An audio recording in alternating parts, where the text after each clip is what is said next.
Hey, what's up everybody? It's Brian Dean from QuickSprout, and in this video I'm going to show you how to create blog posts that users and search engines love. So whether we're talking about SEO or blogging, it all begins with your title. Okay, so from a search engine standpoint, the title tag is the most important part, and from a blogging perspective, your title is what gets people to click through and actually read your blog post. So let's say for this video that we were targeting the keyword cake baking tips.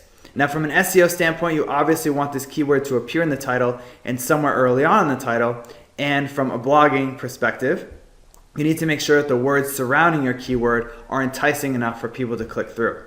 So I've found that numbers tend to work really well for blog posts. So instead of just saying cake baking tips, you'd want to put something like 25 incredible cake baking tips. Okay, so that's something that'll entice people to click through because they're curious about the specific number of 25, and the word incredible also makes them a little more curious.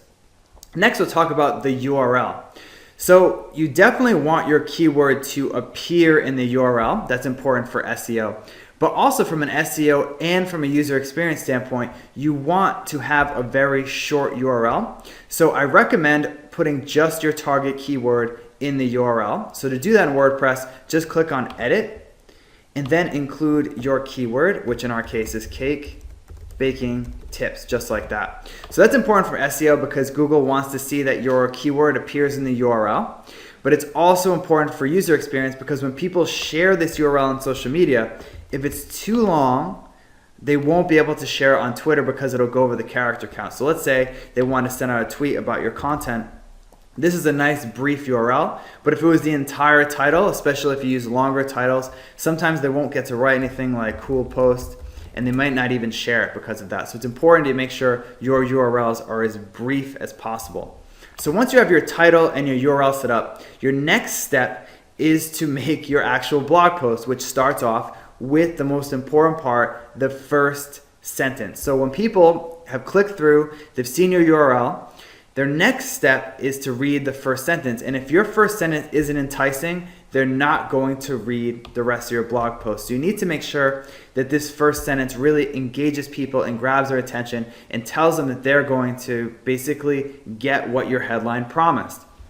But also from a search engine optimization standpoint, you want your keyword to appear high up in the content, preferably in the first or second or third sentence of your post. So in this case, I wrote this little first sentence here, which is kind of enticing, where it says, I know there's one thing in the world you can't get enough of, which makes them curious, like, what is it? And then I put the keyword here, cake baking tips. So you want to incorporate the keyword into your first sentence, but you don't just want to drop it in there, you want to put it in there in an enticing way.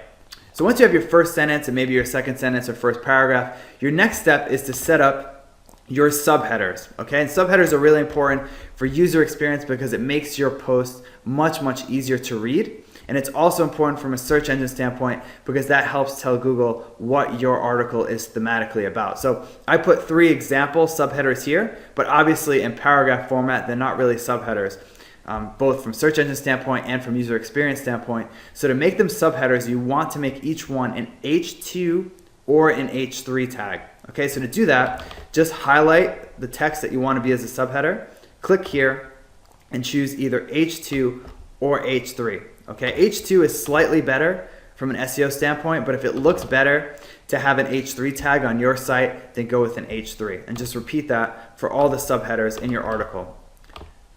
Okay, so once you have your subheaders in place, obviously it's time to start filling it in with actual content, okay? And from a search engine standpoint, from a user experience standpoint, you just want to write great stuff, and you don't really want to worry about including your keyword too many times, okay? So as long as your keyword is in the title, the URL, in the beginning, and a few times in your content, you're good. You don't need to go overboard. So once you have some of your content populated, your next step is to start adding internal and external links, okay? So I'll show you what I mean. So let's say that you had another article on your site about cake decorating techniques. Well, this would be a perfect opportunity to add an internal link to that article, which increases user experience because people are, they see another resource on your site, and it's also good from an SEO standpoint because it helps rank this particular page that you're linking to. So just highlight the text that you want to use as anchor text, click on the little link button, and then put in the URL of the content that you want to share, okay?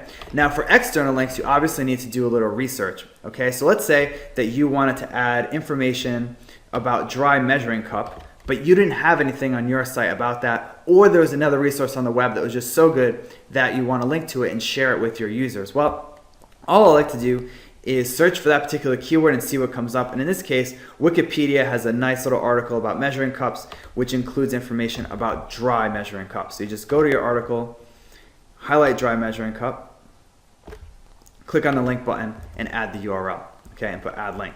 So now you have an internal and external link to boost user experience and SEO. So your next step is to add multimedia to your post. So multimedia is really important for user experience standpoint, because when people go to your post, they don't just want to see text, they want to see images and videos, and that helps for SEO as well because it makes for more engaging content and more media rich content, which Google prefers. So one of the best ways to find images for blog posts for free is to use Flickr, okay? So just head over to flickr.com and you want to look for Creative Commons images. So once you're on the home page here, put in a keyword that's related to your niche, so in this case cakes, click the little magnifying glass button, and that'll show you all the images in their database related to cakes. But you can't just use these because these are sometimes copyrighted. So to make sure you're only seeing images that you can actually use that have a Creative Commons license, click on the advanced search button here, scroll down and click on only search with Creative Commons licensed content. And if you have a commercial blog that's monetized in any way, click on find content to use commercially and then click search. So that'll limit the results to images that are, under the Creative Commons license. Now you can just search, it automatically sorts them based on relevancy, but I've found that if you go to sort and you click on interesting, that tends to bring up really, really cool images to use for blog posts. So that's something you might want to try, and as you can see, the images are quite a bit different than the ones that came up just from relevancy. So when you see one that looks good, click on it, and then you can see it a little closer to make sure it's something that you'd want to use in the blog post.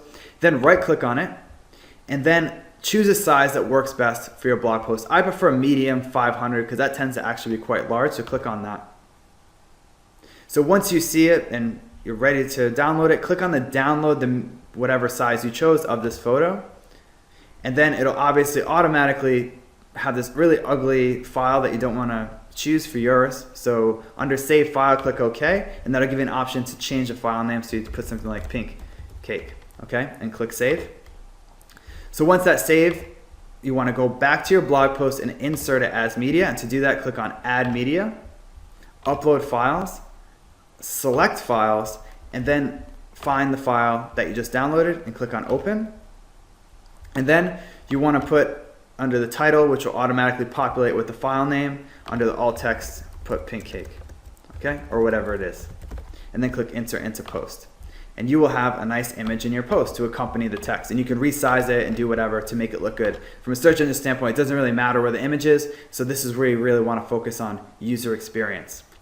So your next step is to head over to YouTube. So if you want to embed videos into your post, YouTube, they automatically can be embedded without having to worry about Creative Commons. Okay, so you just put in cakes, and it'll show you all cake results, and if you see a video that looks good, you can embed it into your post. And when you've done that, you've gone from this, which is just your keyword, okay, to an SEO friendly and user experience friendly blog post with multimedia, subheaders, internal links, external links, the works. So that's all there is to creating a user experience friendly and SEO friendly blog post. Thanks for watching this video, and I'll see you in the next one.